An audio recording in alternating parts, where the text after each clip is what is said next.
বর্ষার এক রাতে পশ্চিমবঙ্গের একটি পুরনো গ্রামে নতুন বাড়িতে উঠল রাহুল ও তার পরিবার।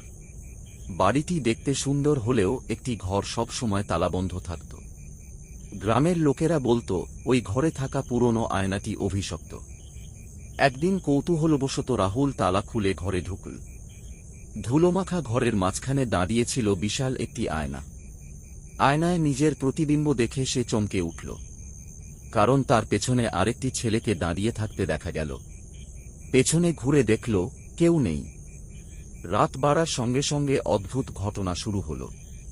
আয়নায় দেখা ছেলেটি ধীরে ধীরে কাছে আসতে লাগল, কিন্তু বাস্তবে ঘর ফাঁকা। তৃতীয় রাতে ছেলেটি আয়নার ভেতর থেকে ফিসফিস করে বলল, আমাকে বের হতে দাও। রাহুল ভয়ে দৌড়ে পালাতে গিয়ে দেখল পুরো বাড়ির সব আয়নায় একই ছেলেটি তাকিয়ে আছে। পরদিন গ্রামের সবচেয়ে বৃদ্ধ মানুষটি জানালেন, 50 বছর আগে ওই বাড়ির এক ছেলে রহস্যজনকভাবে নিখোঁজ হয়েছিল। শেষবার তাকে ওই আয়নার সামনে দেখা গিয়েছিল। সেই রাতেই রাহুল আয়নাটি কাপড় দিয়ে ঢেকে দিল, কিন্তু মাঝরাতে কাপড়টি নিজে থেকেই মাটিতে পড়ে গেল।